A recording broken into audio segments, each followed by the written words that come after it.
बिस्मिल्लाहिर्रहमानिर्रहीम अस्सलाम वालेकुम नाज़रीन। मैं फ़रूक भट्टी अपने डिजिटल मीडिया चैनल पर आप सबको खुशामदीद कहूँगा। कमर मेकिन साहब मेरे साथ मौजूद हैं। सुप्रीम कोर्ट में बड़ी अहम डेवलपमेंट हो रही हैं, उस हवाले से बात करेंगे। सुप्रीम कोर्ट मेकिन साहब कवर करते हैं। मेकिन साहब सबसे पहले बहुत शुक्रिया। अच्छा। 26वीं आइनी तरमीम जो है वो मंजूर हो चुकी है, जिसका ढंढोरा जो है 2 महीने से गुज़श्ता पीटा जा रहा था, वो भी मुकम्मल हो चुकी है। असल जो मसला है, आप मुझे ये बताएं कि इस तरमीम के मंजूर होने के बाद जुडिशरी में क्या तब्दीलियां आई हैं? आएंगी। आएंगी मतलब आ गई आ गई मीन्स। अच्छा, पहली बात तो ये है कि आज एक बात काबिल जिक्र जो है सुप्रीम कोर्ट के अंदर हम्म, होने वाली वो आपके सामने रखेंगे। माइक हम्म, आपने खुद ही लगा लिए तो मैं सॉरी। अच्छा कोई बात नहीं। अच्छा, तब्दीलियां जो है ना भट्टी साहब वो ऐसा लगता है कि बहुत बड़ी तब्दीलियां आएंगी, लेकिन देखते हैं कि इसके असरात क्या होंगे। असरात होंगे ज़रूर, किस काजी तरह साहब से। जा रहे हैं, सॉरी मैं बात आप काट रहा जी हूँ। जी, काजी काजी साहब साहब जा रहे कंफर्म है? हैं, बिल्कुल बिल्कुल। कितने दिन रहते हैं रिटायरमेंट में? रिटायरमेंट 25 को रिटायर्ड हो जाएंगे। आज 20 है, पीछे 4 दिन उनके जो है वो रह गए हैं। और ना 21 हो गई है, तो 4 दिन उनके पीछे रह गए हैं। अच्छा, वो जुडिशरी पे तो आपके आएंगे, लेकिन सबसे पहले ये बताएं कि मंसूर अली शाह साहब, जिसका कहा जा रहा है कि रास्ता रोकने के लिए ये सारी वो रातों रात तारीकी में जितने काम होते हैं, इमरान खान साहब की हुकूमत को घर बेचने तक और अब तक जितनी भी अहम डेवलपमेंट हुई हैं शहरी इक़्तिदार में, वो रात के वक्त की गई हैं। हम्म। इसके पीछे क्या राज है? अच्छा देखिए, आपके सवालात सारे इकट्ठे हो गए, अब मुझे हाँ। जवाब भी देने दें। भट्टी साहब, सबसे पहले तो मंसूर अली शाह साहब का रास्ता रोकने के लिए ही ये आईनी तरमीम की गई है। ठीक है। अब इस वक्त अगर चीफ जस्टिस जो हैं वो जस्टिस मंसूर अली शाह साहब बन जाते हैं, तो फिर इसका एक और मतलब भी निकलता है कि फिर जस्टिस मंसूर का रास्ता रोकने के लिए नहीं, फिर उनके बाद जस्टिस मुनीब अख्तर का असल में रास्ता रोकने के लिए ये तरमीम अच्छा। की गई है। ठीक है, कि अगर मंसूर साहब चीफ जस्टिस बन जाते हैं और फिर आइनी जो बेंच है एक बनेगा, उसमें भी ज़ाहिर है उनकी काफ़ी इनपुट होगी, अहमियत होगी। हम्म। जुडिशल कमीशन के और उसके इजलास में इजलास वो वो सरबराह चेयरमैन हो होंगे, जाएंगे। सुप्रीम जुडिशल काउंसिल के वही चेयरमैन होंगे। तो बहुत सारे इख्तियारात उनके पास फिर भी होंगे। गो के आइनी मामलात और मुकदमात में उनकी उतना वो असरअंदाज बेंचेस बनाने में और अपनी इनपुट केसेस कौन कौन से लगाने उसमें वो नहीं दे हम्म। सकेंगे, क्योंकि उसको जुडिशल कमीशन तय करेगा।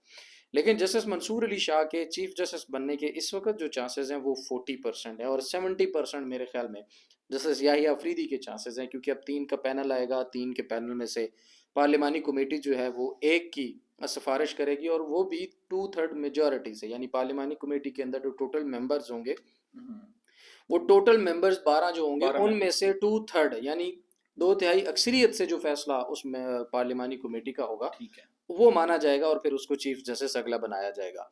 ये बड़ा ही अहम एक मामला था जिसके ऊपर अब हुकूमत ने तमाम तर मामलात और कंट्रोल पार्लियामेंट ने अपने पास रख लिए हैं। दूसरा जो आपका सवाल था कि रात के अंधेरे में जो चीज़ें हुई हैं, वारदातें, चोरियां, डकैतियां, वो सारी रात के अंधेरे में की जाती हैं।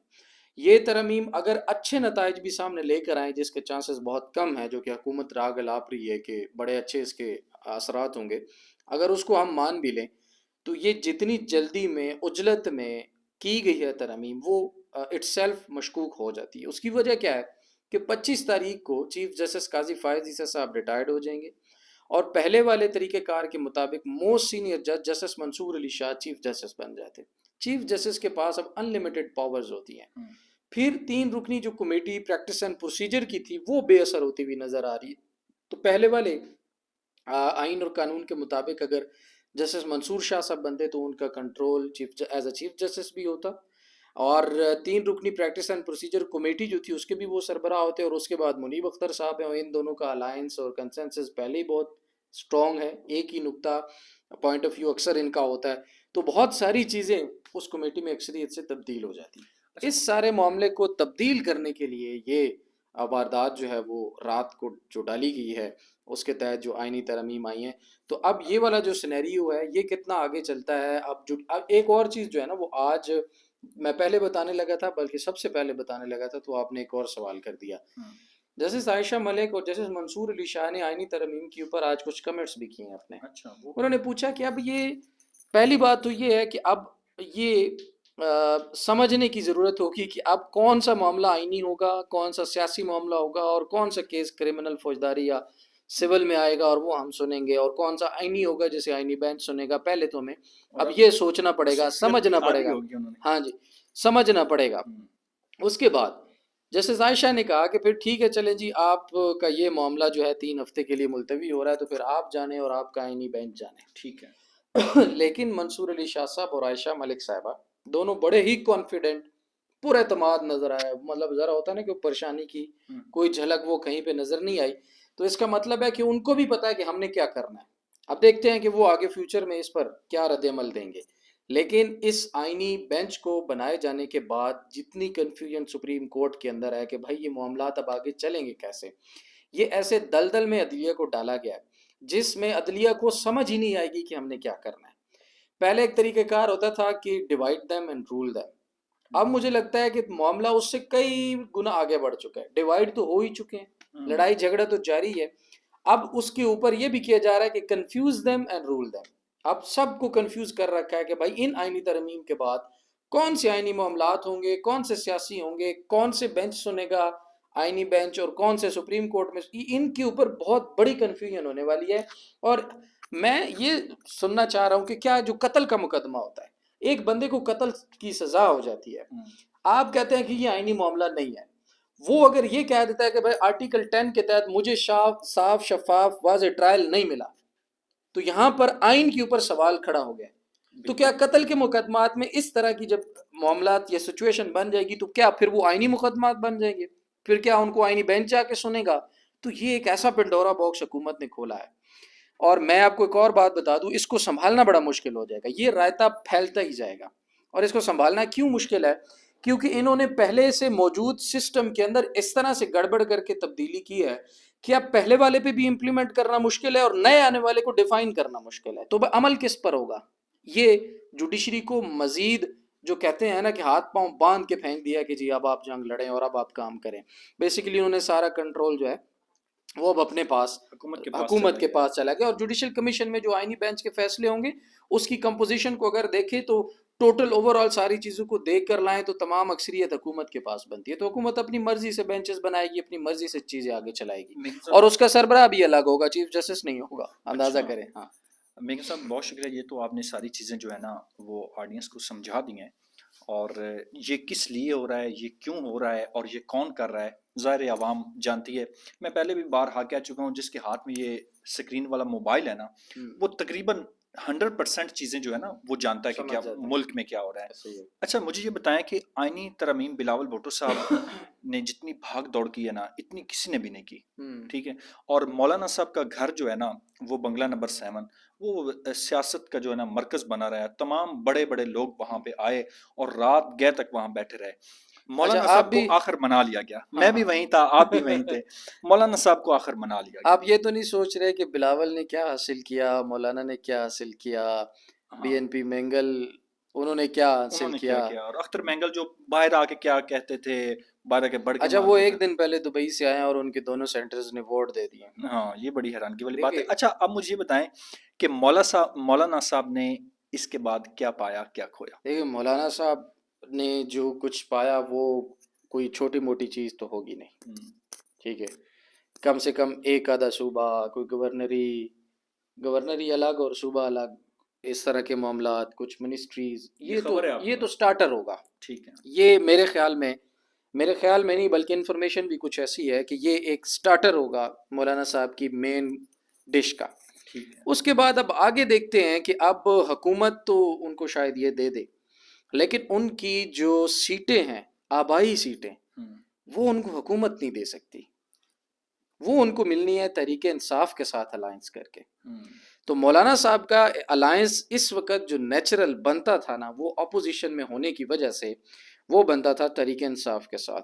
तो मौलाना साहब अगर वोट ना करते तो ज़्यादा बेहतर होता। अब यहाँ पर एक सवाल पैदा होता है कि अगर मौलाना साहब वोट ना करते तो मुनहरिफ अरकान को मिलाकर हुकूमत फिर भी वोट करवा लेती, तो हम्म, क्या तारीख उन्हें इन्हीं अल्फाज में याद रखती? तारीख नहीं भूलती। बिल्कुल बिल्कुल, तारीख ताज़ा में, करती। अब भी तारीख में 10 से 15 साल के बाद ये आईनी अमेंडमेंट करने वाले लोगों को अगर आइन शिकन के नाम से लोगों ने ना याद किया ना, तो बताइएगा जिस तरह से लोगों को उठा के अगवा करके, बिल्कुल। मजबूर करके, खरीद कर, डरा कर, धमका कर इस दफ़ा वोट लिए, हत्ता कि अंदाज़ा करें यार हमारे सेनेटर चुके जाते हैं। एमएनए चुक के जाते हैं, और उनकी और बीवियां भी, उनकी बीवियां, उनके बहू बच्चे, उनके घर बहनें वाले, मतलब सबको वो उठा इतने लिया गया। हेल्पलेस हैं। इन लोगों ने हमारी क्या मदद करनी है? आम आवाम का क्या सोचना है? जिनके पास अपनी सिक्योरिटी नहीं है, हाँ, उनको नहीं पता कि भाई हम आज़ादी से, हमें भी सोचना है हम किन लोगों को मैंडेट देते हैं। एग्जैक्टली exactly, हम कैसे लोगों को इक़्तिदार में बिठा देते हैं। अब हमारे जनाब वो एमएनए साहब, एक है, मैं चलो नाम नहीं लेता, वो मशकूक थे ज़रूर, गायब भी थे वोट में। आपने ट्वीट भी किया। हाँ, वोटिंग में वो शामिल नहीं थे, हमारे जो हल्का के एमएनए थे सरगोदा से, वोटिंग में वो शामिल नहीं थे, तो चलो उनको इतना सा मार्जिन दे देते हैं, नाम नहीं लेते। लेकिन अगर मौलाना साथ ना मिलते, फिर भी तैयारी उन्होंने मुकम्मल की हुई थी। ठीक है। और दूसरी, अगर मौलाना ये समझे ना कि मैं साथ ना मिलता तो उन लोगों को मिला के साथ आईनी अमेंडमेंट कर लेते, तो भाई जब असूल पे खड़ा होना होता है तो फिर फिर आप असूल पे अकेले आपने ही क्यों डट ना जाए, खड़े हों। अकेले आप फिर असूल पे डट जाएं, फिर मुखालिफ पूरी दुनिया ही क्यों ना जीत ले, लेकिन उसको वो इज्जत, वो एहतराम, वो लेजिटिमेसी कभी भी नहीं मिल सकती। लेकिन सब आखिरी मिनट में ना, बस एक वीडियो मैंने 24 की रात को आपके साथ करनी है, काजी साहब पे वो वीडियो होगी। लेकिन वो कि काजी साहब के सारे दिन कैसे गुजरे, रिटायरमेंट हो वो गए, वैसे एक एक दिन मैंने गिना है, गिना आप है तो समझ सकते हैं आपको, कैसे गुजरे होंगे। और हर दिन की हरकतें भी आपने गिनी होंगी, इसका मतलब है। तो काजी साहब को एक काजी मिनट में साहब के, बताना है, 45 सेकंड में बताना है कि काजी साहब को आपने कैसा पाया। देखिए, मुश्किल सवाल तो नहीं चार है। चार दिन है। पहले एक नाम लिया जाता था कि काजी फायजी सा, ठीक है। अब अवाम को, पाकिस्तानियों को कहना चाहिए कि माजी फायजी सा। बस। बाकी अवाम अब उनके फैसलों और उनके कंडक्ट की वजह से देखिएगा कि अवाम उनको भूलेगी नहीं, हम्म। याद रखेगी। मौलवी मुश्ताक को अभी तक याद रखते हैं ना, तो इनको भी, जस्टिस मुनीर को अभी तक याद रखते हैं ना, इनको भी याद रखेगी। और काजी साहब वो एक और मकबरा बना रहे हैं, सुप्रीम कोर्ट। वो जब जब लोगों को नज़र आता रहेगा ना, तो मेरे ख्याल में वो याद दिलाता रहेगा कि अच्छा, उसके ऊपर जो वो लिखी है ना जुमले, और हाँ, अमल उनमें भी से की है। एक जुमला भी काजी ऐसा साहब नहीं ने है अमल, जिसके ऊपर काजी साहब ने खुद अमल किया हो। बिल्कुल ऐसे वो ही। उस मकबरे के अंदर जो जो बड़ी बड़ी टाइलें और बड़े बड़े संगमरमर के पीसेस लग रहे हैं, और उसके अंदर इंसानी हकूक और पता नहीं क्या बला बला लिखा हुआ है, उनमें से जिस जिस जुमले को पढ़ेंगे आपको हंसी आएगी और आपको तरस आएगा इस मुल्क के निज़ाम पर। बिल्कुल, आज उनके बहुत ही करीबी दोस्त सेनेटर जो हामिद खान साहब हैं, उन्होंने जिस तरह गुफ्तगू की आप सब जानते हैं। मेकिन साहब हमारे साथ मौजूद थे सुप्रीम कोर्ट से, और 26वीं आईनी तरमीम मंजूर होने के बाद जितनी भी अहम डेवलपमेंट होगी शहर इक़्तिदार से, वो आपके सामने रखेंगे। मेकिन साहब और फ़ारूक भट्टी को इजाज़त दीजिए। अल्लाह निगहबान, पाकिस्तान जिंदाबाद।